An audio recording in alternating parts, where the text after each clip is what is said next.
This is the Google Pixel 7 Pro, a phone Google claims is the smartest smartphone you can buy. The 7th iteration of the Pixel lineup is a phone that is now competing with some of the very best phones on the market, and it's a phone I personally choose to use as my daily driver.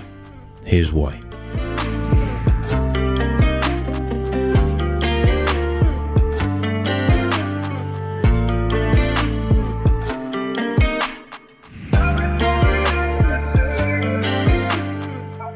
Okay, so let's start off talking about the design of this phone. The Pixel features a sleek and modern design with a glass back and an aluminium frame. The phone is slightly taller and narrower than its predecessor, which makes it easier to hold and use with one hand. Now, I've purchased mine in white, a colour that Google likes to call snow. And it's one of those phones I am refusing to put a case on. It's so well designed, and in white I don't even have to worry about fingerprints. The only thing that I can find to complain about this design is the fact that it's quite a slippy phone, if that makes sense.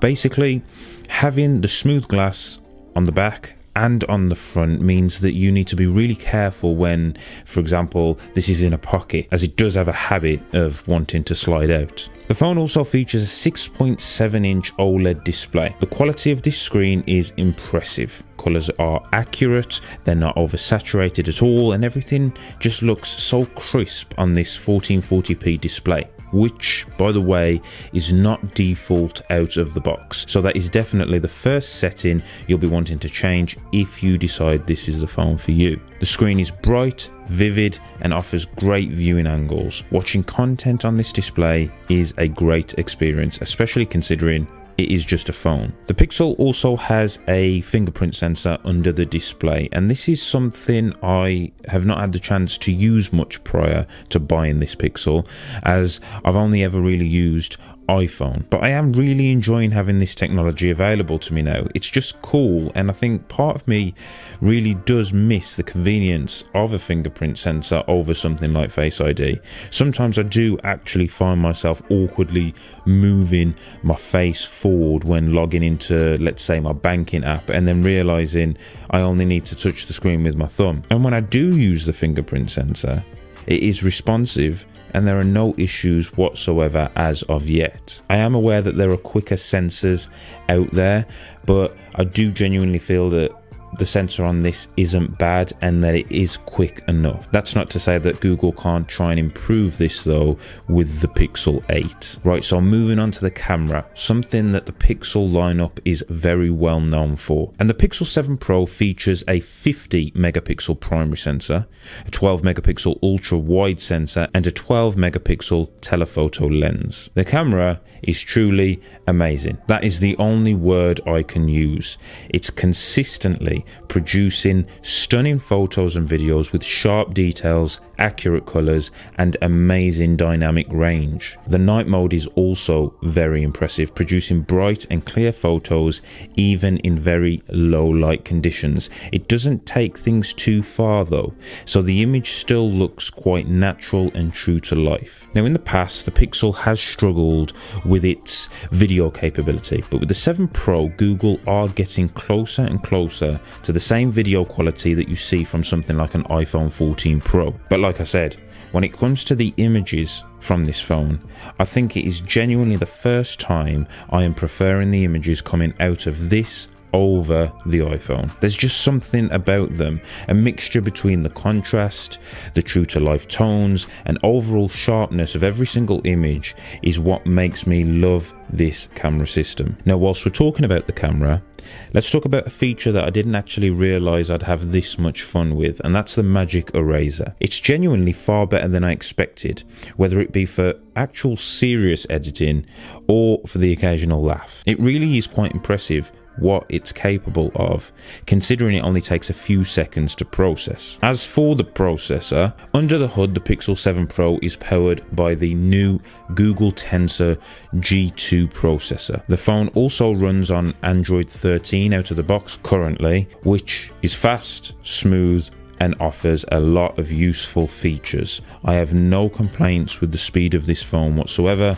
The processor seems to hold up well, and I think Google have done very good job here as well. Now, talking about Android 13 and what it actually has to offer, it's the little things that I'm enjoying about Android 13 and Pixel UI on the Pixel 7 Pro. And I have said this in my last video, it's the fact that the Pixel is able to pick up background music and always consistently tell me what song is playing, even when I can barely hear it myself, I think is really cool. The way you're able to customize Pixel UI, whether that be changing the appearance, changing the color, changing the app grid size. I just think it's a very clean and good looking interface. I really like what Google have done with Pixel UI. The battery life of this phone is also another very impressive feature. It has a 5000 mAh battery that can easily last a full day with heavy usage. The phone also supports fast charging, which Google claims can charge the phone from 0 to 50% in around half an hour.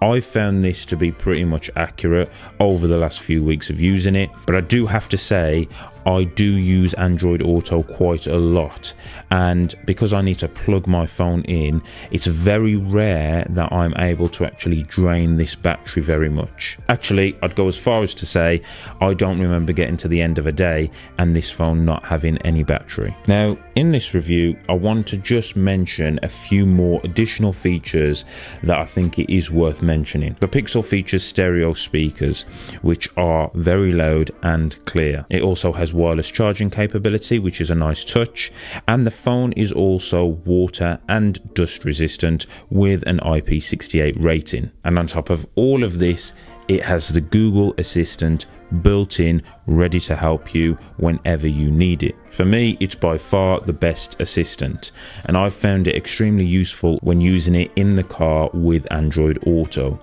It picks up everything I say perfectly, and it really is just a helpful tool. Even having the ability to type as opposed to speak to the assistant when I need to is so convenient, and it's always only ever a button press away. So the Pixel 7 Pro, it really is just an overall amazing and well built phone. It has a great design, a stunning camera, fast performance and long battery life. It's got plenty of useful features. I do think if you're in the market for a new flagship phone, the Pixel 7 Pro is definitely worth considering. Part of Google's marketing material for the Pixel is saying that we all use Google Search, we all use Google Maps, we all use Google Chrome, we all use a lot of Google's services. So why not use a Google phone? Maybe it is worth giving it a go. If you're somebody like me who has used an iPhone for a very long time, or if you have used a different Android device and you're sitting on the fence deciding whether or not to make the switch, I can definitely recommend this Pixel. Anyway, that's all for this review. If you're still watching up to now, then please do me a favor and hit that subscribe button. I really would appreciate that. Lots more Google content coming, lots more videos coming, so stay tuned for that. And as always, I'll see you guys in the next video.